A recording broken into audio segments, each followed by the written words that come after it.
I've been away for far too long, but now I'm on my way back home. I hear the west winds calling out my name. They're telling me to head your way, down your road and past your gates. Keep your eyes on the horizon. What's going on, folks? It is Monday and I am back from Ironman 70.3 Morro Bay. I must say, overall, I'm sure some of you have heard that some chaos ensued on the swim, and I will get to that. But first of all, I just want to say overall, I am happy with my experience from the entire weekend. We had a great time staying at the house, the condo that we stayed at with Ed and G, as well as Sujin and Justin and Finn. And just having that condo, then after the race, having Chris and Goo and Annie and Jacob, everybody come over and we had pizza and just hung out, had some beers, talked about all the things that occurred. We're reading some of the Reddit messages and the Facebook messages, and just overall, we had a great time. So I am happy with that experience, regardless of what ensued, even in my race and some of the difficulties I had. We kicked off the weekend with a shakeout run, which if you watched the last video, you saw that. It was awesome. 35 to 40 people, got to meet people I hadn't met before. So that was a blast. But to start, before I go through my race cap, I just wanted to say something to those of you who raced this race and did not finish. And first, I want to say to those that have done an Ironman or 70.3 in the past, obviously this is frustrating. It is stressful, it is sad when you do not finish. Maybe this was your first DNF, but you know that you've been able to do this swim in the past. You know that this was an extraordinary circumstance, that the current that came in, that you usually don't have to swim against a massive current or almost like upriver, as my buddy Austin said. It's not normal. This isn't something that happens. And the race directors, they didn't know it was coming in. Ironman didn't know it was coming in. So I'm not placing blame on anyone. Maybe things could have been done in response to it, but that's beyond what I want to talk about. But all I want to say is those of you who did this, you know you can finish this swim. You know you did the work. You know you worked hard trying to get through the water. So just know that this was just an extenuating circumstance, and I am really sorry for those of you who did not make the swim cutoff or that had to be pulled out of the water. Second, those of you who this was your first event, I heard from some of the volunteers that were working with folks that were being pulled out of the water. They're going into the warming tent. They did not make the swim finish. I heard that up to 2 hours, someone was in the water waiting to get pulled out because a current came in at the beginning of the swim and just got worse and worse and worse. So the later you started, the worse that current was. And on the way out, you were okay, but once you rounded the buoy, we swam in a big U, and once you made that round to come back around, you started to get swept away in that current. This is insane. Everyone started over here. Supposed to turn right. There's such a strong current. People are drifting like way down there. Look at that. They're like, you're supposed to make a U-turn right here. And these people aren't even moving. They're in place. I think this person right here has been in place the whole time. No movement.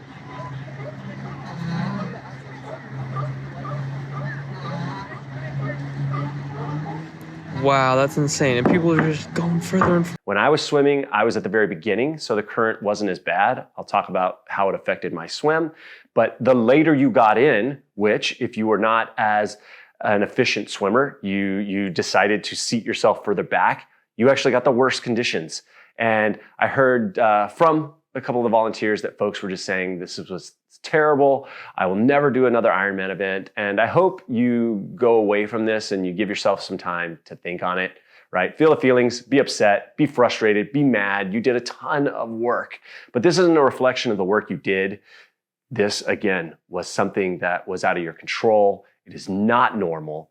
I swam 10 minutes, almost 10 minutes slower than I normally would swim. And I started when the current was just getting going. I can't even imagine how bad it was seeing video of people just being swept away. So I hope you don't walk away from doing triathlon, this being your first, and having this did not finish kind of be the end of your Ironman journey. I really hope you take time to reflect and get back, find another race.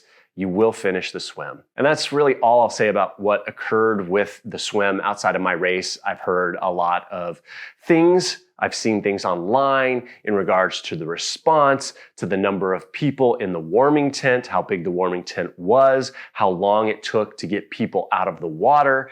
And really, I do not personally have any input on that. I was not there. I did not see it. I was lucky enough to get through the swim and get out on the bike.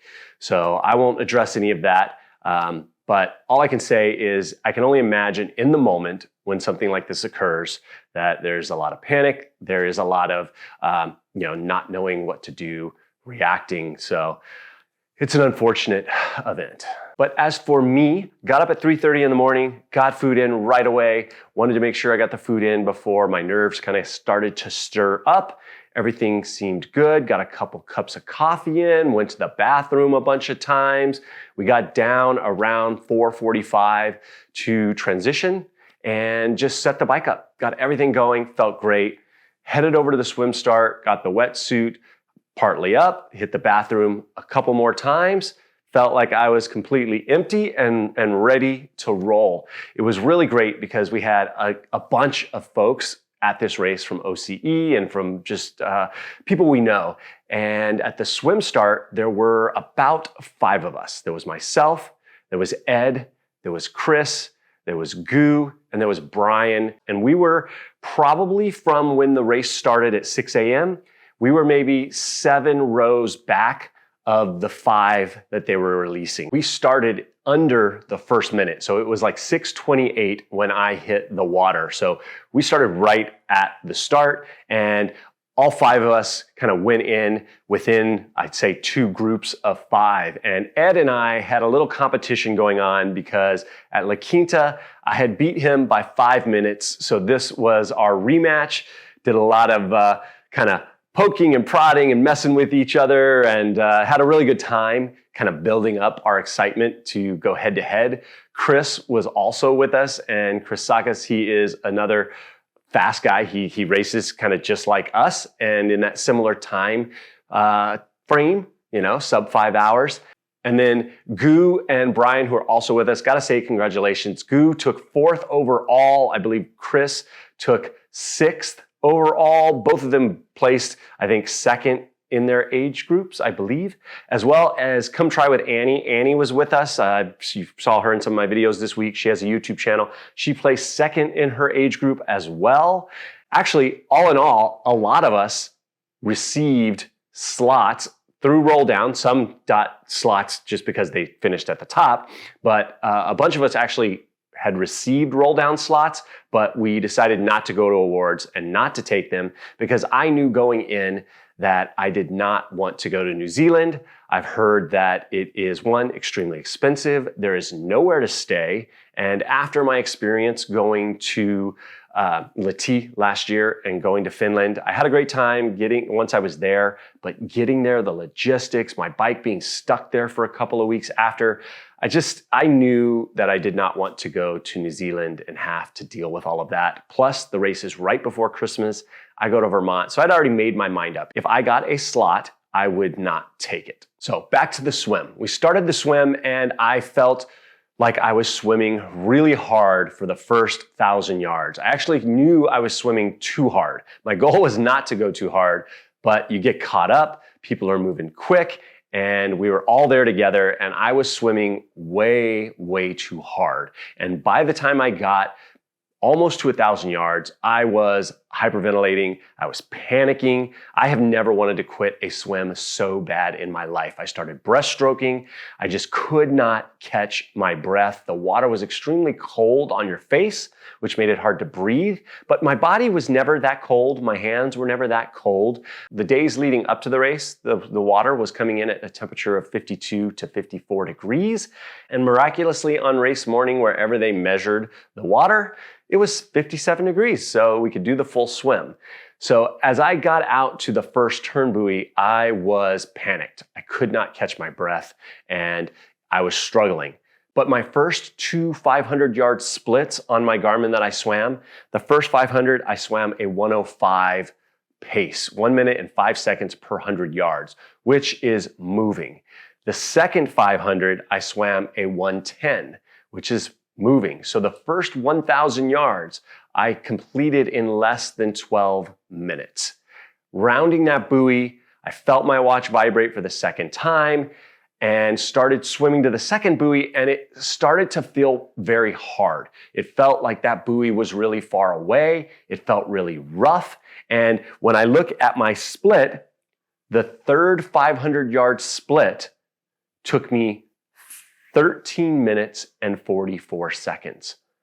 Almost twice as long as my previous. It took me 12 minutes to do 1,000 and 13 minutes and 44 seconds to do another 500 yards.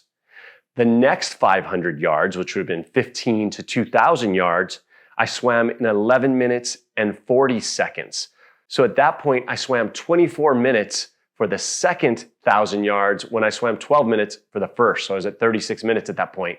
Then there was another 4 minutes getting that last couple of 100 yards to get out of the water. And when I came out of the water, I looked at my watch and I was frustrated. I knew I had had a bad swim. I felt like I had a bad swim. But when I looked down and saw 40 minutes, I was just completely deflated. I felt like the day was over. I felt like my race was over. I felt like probably everyone I started with was gone. I had no idea where they were, but I was just completely down as I am running up to transition. It's quite a long transition. You come up a ramp, you run on a carpet all the way down and around the transition node. I could hear folks around me saying, "Oh my God, that was my slowest swim ever. That was terrible." And I started thinking, well, maybe everyone swam slow. So got into transition, had a really good transition, decided not to put my bike shoes on my pedals only because getting out of transition, the ground was really rocky and the asphalt was terrible. So I made the decision I was just going to wear my shoes so that I could run and not worry about hurting the bottoms of my feet. Got out of transition in 4 minutes and 36 seconds. So I had a pretty decent transition and got on the ride, and I was really frustrated. It took me a good half hour to put the swim behind me. Just so many negative thoughts, just trying to understand why I had such a hard time, doing calculations in my head as to the fact that there was no way I could go 440 at that point, losing that much time, and then doubting my ability to ride the hills on this ride. But I just kept riding along and kept focusing, and the ride was beautiful. It was hard not to enjoy that ride. Highway 1 in California, just the ocean, the roads were so nice. While we were riding kind of on the shoulder of the road because the road wasn't completely closed, it was still really great conditions. No issues with passing people, not really. I would say there was very little drafting in the area that I was at. Again, I started pretty close to the front, and while I had a slow swim, everybody ultimately had a slow swim. So I didn't really feel that I even passed that many riders going out. A lot of times I pass a lot of riders. I did pass some, and I did have some pass me, but it never felt crowded, never really felt like there was much drafting going on. And I got into a really good groove. There were some challenging hills, but the momentum on the way down, doing 46 miles per hour, just tucked in and just flying. And overall, the ride felt really good. I got to the turnaround, and when I made the turnaround, I had no idea where anyone was at. I did see my buddy Chris. I passed him on the way out, but he stayed with me pretty much all the way out to the turnaround. And then when I made the turnaround, I clocked my time, and I was looking for my buddy Ed. And 2 minutes out from the turnaround, I saw him. So I knew I was only 4 minutes ahead of him, and I know he is a little bit stronger rider than me, I would probably say. And I knew he was back there, and I knew once he saw me, he would be coming after me. So I did go for it a little more on the way back. I had been pretty reserved on the way out because I had people tell me that the way back was harder. So I wanted to make sure I didn't overbike the way out and then feel like I was dying on the way back. And actually, that day, the way back felt easier. I think the way the winds were blowing. So I was hammering, and there were many times that I was doing 30 miles per hour, feeling like I was on flats or slight incline and just moving. So ultimately, I came in with a bike split of 22.24 miles per hour.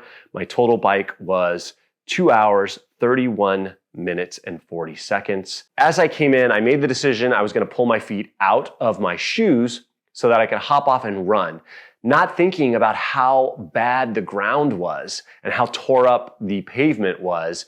So I got out of my shoes, and as I hopped off the bike, unfortunately, my pedal came swinging around and popped one of my shoes off. But luckily, a volunteer was right there, ran and got it and gave it to me. So I think that counted as part of my bike time at that point. So that's why I clocked my bike at under 2:30, but I had to wait to get my shoe and then get under the arch. Getting into transition, I got in and grabbed my stuff. I've had a lot of people ask me, how did you have such a fast transition? I did a 1:35, which I think is a decent transition. But I came in, my bike shoes were already off, racked the bike off with the helmet, put my shoes on, right? I've got quick laces on, so put 2 shoes on, took no time at all, and picked up my hat, which I put everything inside my hat. I put my gels, I put my glasses, I put my bib, all kind of underneath and in my hat, so I can just scoop my hat up and start running. I don't put my hat on, I don't put my gels in my back, I don't snap my belt, I just pick stuff up and I immediately start running. And I got out in 1:35, which was great. And then once I am out, I'll put my glasses on. I'll take my gels, I'll shove them in the back. I'll take my hat, put it on, and then put my bib on. So all of that is done on the move, not standing there in transition. Now, when I got out of transition, that first mile clicked off pretty quick. I ran a 7:16, but I kind of immediately knew that something was wrong. Typically, those first few miles, I can run sub 7, no problem. Without even trying, without even looking, they just kind of occur, and I know that they're too fast, and I kind of have to start to slow myself down. But that first mile, that 7:14 or 7:16, that felt a little labored. It felt harder than it should have. And pretty quickly, by mile 2, I ran a 7:44. Mile 3, I ran a 7:46, and I was laboring at that point, and I was hurting. And as I came out of transition, I saw Ed was right behind me, and him and I were racing. It was a race. At that point, I was excited to see him, knowing both of us were coming out of transition at the same time because, one, I felt I had the better run and that I could run away from him. And as I was leaving transition, I could see Dustin in front of me, another friend of mine, and I knew, okay, I can track him down. I think I can beat him on the run. And I saw Chris coming in from the bike. So I knew we were all close, and I was fired up. But as I got into mile 2, I did pass Dustin, and mile 3, I was then running a 7:46, and it just felt really hard, and my stomach started to hurt. I felt really, really full, like I needed to go to the bathroom or I had gas. I didn't know. All I know is that my stomach was hurting a lot, and you're kind of in that mode of, is it gas? Can this pass? Can I release some of this? But I was scared that if I tried, that my day would be over and that it was not going to be gas, and it certainly was not. So as I ran out, I struggled. Mile 4 was a 7:44, mile 5 was a 7:33, and all that time, the guys were behind me, but I knew they were behind me because when we got out on the first turnaround to head back into town, Ed was not far behind me. He was there and a lot closer than I had imagined him being. So I picked it up in that 4th mile, and that's when I went down to a 7:33, but I really, really started hurting. And he came up next to me, and we were coming up on mile 5, and there's a little out and back, and there are a bunch of porta potties, and I told him, dude, I feel terrible. I have got to go to the bathroom. I can't keep this up. So I shot off to go into the porta potty and unfortunately lost minutes in there, having to go to the bathroom. My stomach was destroyed and got out of there, got my kit back on. I've always had a fear of having to do that. Take the kit off, get in there, go to the bathroom. I've never had to do that during a race, but got it back on and kind of was re-energized. Felt like, okay, I got that out of the body. I should be able to run now. Started running, got through the city, could see Ed and Dustin were still kind of in sight. We made the turnaround in the city and we had to head back out for the second loop. And I could kind of keep them in sight. They were out there. I felt like, okay, I'm going to take a gel and I'm going to surge and I'm going to catch them again. And we got up the little hill that you kind of make out of the town. And when I got to the top of that, I started to take a gel. And as soon as I took a Morton gel, it was a calf gel, as soon as I swallowed it, it came right back up. And I threw it up on the side, stood there for a couple seconds, and then got running again. And didn't take anything up until that point because my stomach had hurt so bad. And then after I threw up that first gel, I was panicked and didn't want to take anything else. I did grab a cup of water at the next aid station and tried to wash my mouth out and take a little bit in, and then continued to run and just continued to run slower. I ran a 7:08, then mile 7 I ran a 8:25, then a 7:39, then mile 9 was an 8:27. And then right about mile 10, I had to jump in the porta potty again and go to the bathroom again. I was in so much pain. I couldn't believe I had to go in there twice. So there was a 9:28 mile, then I ran an 8:29, a 9:32, an 8:22, then finished the race running an average pace of 8 minutes, 8 seconds per mile with a run time of 1:48:01. Let's go!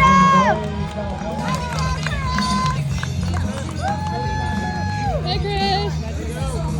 Oh, that's your guy? Nice job. 5 hours, 6 seconds. 5 hours, 6 minutes, and 7 seconds. Good job, Chris. Total race time of 5 hours, 6 minutes, and 7 seconds. And on that run, I will say that I'm not completely disappointed in my race. You know, the swim was hard. I was disappointed with how I swam, but looking at what happened and what occurred to so many people, I was really lucky to get out when I did and to have the swim that I had. I was happy with my bike.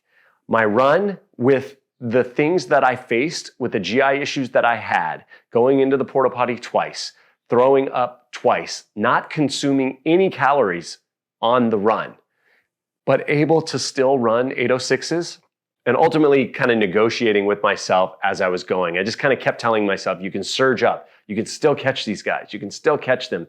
And it wasn't until probably the last mile that I really kind of not gave up, but I knew that it just wasn't going to happen. I wasn't going to break 5 hours. I wasn't going to catch Ed or Dustin. They both had great races and just ran it home and came across the finish line.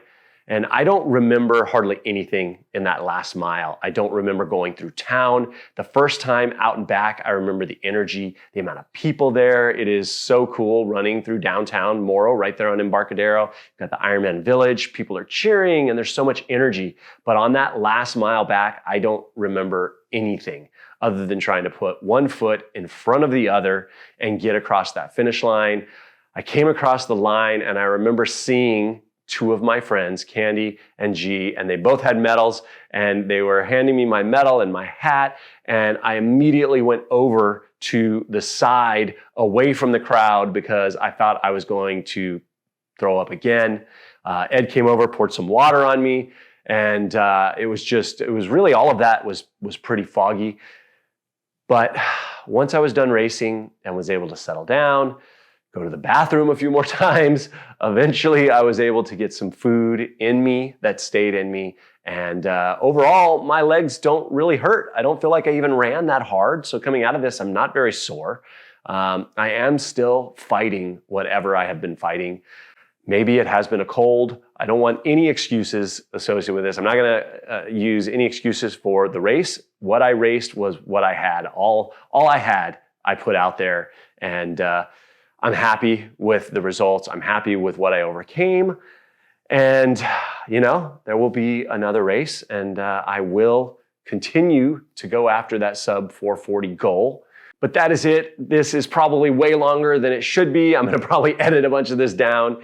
But I just want to say thank you to all of you, all the comments, all the thumbs up, the messages on social media, some of you that actually contributed to this footage. Thank you to Come Try with Annie and Jacob and her boyfriend, some of his footage, to my buddy Felix, some of his footage, as well as to Becky. She sent me a note today and actually shared some really great footage of me on the run. I want to say thank you to her and congratulations to her husband, Eric, who watches my videos. I didn't even know. And it was his very first 70.3, I believe, and he lost 80 pounds on his journey to getting to this race, and he finished his first 70.3. So congratulations, Eric. And again, thank you to all of you.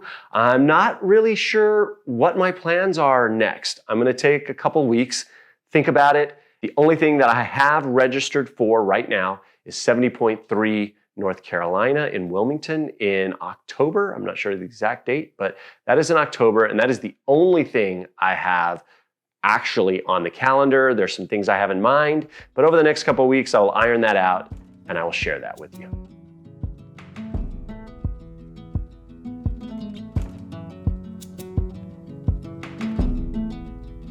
It's the coldest hand that run down this land where the ocean lands. It's the tallest sound, the damn smallest crowd, but their hearts break loud. Far from ever feeling lost with me, I'll push you back towards the land and sea.